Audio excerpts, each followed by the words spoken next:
El resultado no se hace esperar y es muy hermoso. Las pobres almas vienen a visitarla, como ella lo dirá con su lenguaje sencillo.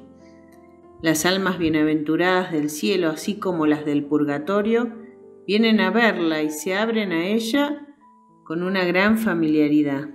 No olvidemos que Mariam vio el purgatorio y que ahí recibió una gran luz por parte de Dios. Y esa luz no es solo un conocimiento en sí o una especie de información que tiene que recordar. No, se trata de una luz transformante. Toda luz que viene de Dios transforma el corazón. Viendo a esas almas que sufren tanto en el purgatorio, Mariam siente por ellas una inmensa compasión, un verdadero afecto. Y con este ímpetu del corazón arde en un intenso deseo de ayudar a esas almas que tanto padecen. No es de extrañar, por tanto, que tantas almas del purgatorio vengan a visitarla, contentas de encontrar a alguien que quiera ayudarlas. Veamos ejemplos concretos. Un hombre, padre de una religiosa que más tarde ingresaría en la comunidad del Carmelo de Mariam, murió como un ateo. Rechazó hasta el último momento los sacramentos y la ayuda de la iglesia. Y, aunque en el fondo era un hombre honesto, su vida no había sido impecable. Esta hermana carmelita sentía una verdadera angustia pensando en el destino eterno de su padre, pero no sabía que su padre fallecido había ido a visitar a Mariam para pedirle que rezara por él, porque sufría en el purgatorio. Este le explicó a Mariam que a pesar de su rechazo categórico de los sacramentos hasta el final de su vida, en el último momento, después de la muerte clínica, había visto una luz, y gracias a esa luz se arrepintió y se salvó del infierno. El hombre le explicó a Mariam que estaba en el purgatorio y que se había salvado gracias a ese momento de arrepentimiento. Pero cómo sufría. Venía a pedir oraciones. Mariam le contó esto a la hermana Elías, hija de aquel hombre.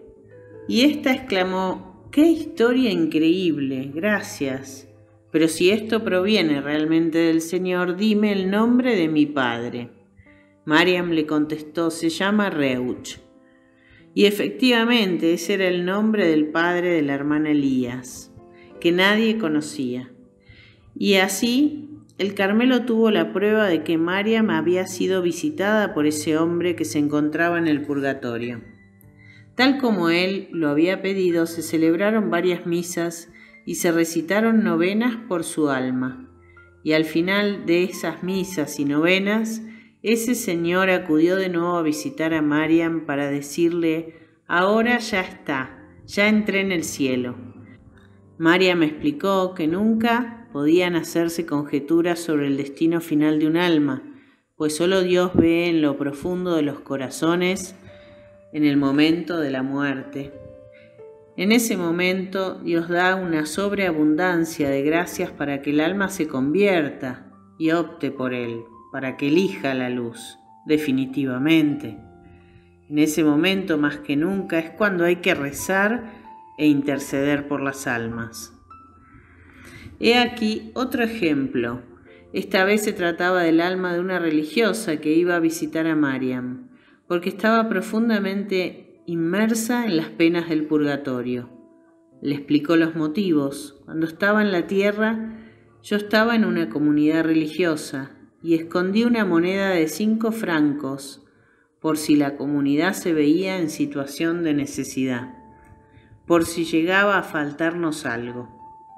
Esto lo hice sin que lo supieran mis superioras y mantuve ese dinero oculto hasta el final.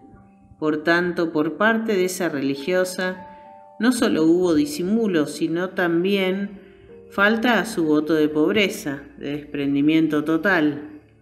Y también estaba su resistencia a confesar su falta, ni siquiera en su lecho de muerte.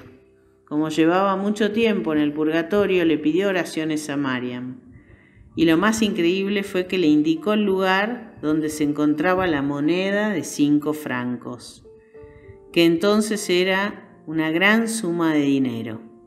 Las hermanas se pusieron a buscar y la encontraron. El Señor transmitía sus enseñanzas a Mariam a través de cosas muy concretas. Ella entendía entonces en qué triste estado llegaban las almas ante Dios. Seguían ligadas, atadas, todavía a ciertos pecados voluntarios o a ciertas debilidades. Otro ejemplo muy revelador. Nuevamente se trataba de una religiosa. Antes de entrar al convento, pertenecía a una familia muy rica y poseía grandes bienes personales. En cambio, su comunidad religiosa era muy pobre. Resulta que esta hermana era ambiciosa y ansiaba ser priora. Como sus hermanas no la eligieron, planteó vengarse de ellas a la hora de decidir a quién irían sus bienes. En lugar de dárselos a su comunidad, que vivía en la necesidad, se los dejó a su familia, que era rica, no tanto por amor a su familia como por resentimiento, por no haber sido elegida priora. Con el correr de los años podría haber pedido perdón, pero mantuvo ese despecho, esa amargura durante toda su vida religiosa, y murió con esos sentimientos amargos sin arrepentirse jamás de su proceder. Por lo tanto, sufría en el purgatorio a causa de eso y acudió un día a pedir la ayuda de las oraciones de Mariam para su pronta liberación. Otro caso, el de una religiosa que durante toda su vida había pasado por santa a los ojos de sus hermanas. Tanto fue así que rezaron poco por la salvación de su alma. El peor servicio que se le puede dar a un difunto es el de canonizarlo demasiado pronto y negarle los sufragios de los cuales se podrían estar beneficiando. Es una lástima. Esta hermana acudió a pedir ayuda a Mariam y le explicó que, bajo apariencia de santidad, había indispuesto secretamente a sus hermanas contra la superiora y había muerto en ese sentimiento de rebelión hacia ella. Le dijo a Mariam: aquel que se rebela contra sus superiores se rebela contra Dios. Por ello, desde lo hondo del purgatorio, venía a pedir ayuda. Hubiera sido tan simple arrepentirse antes de su muerte. Nuevo ejemplo. Una mujer explicó a Mariam que estuvo muy cerca de ir al infierno, pero que se salvó gracias a la oración de sus hijos y, por supuesto, a la misericordia de Dios. Sus hijos habían rezado mucho por ella y gracias a su intercesión había escapado de la separación eterna de Dios, en otras palabras, del infierno. Le explicó a Mariam el motivo por el cual, sin ellos, hubiera merecido el infierno durante toda su vida. Solo había hecho su propia voluntad.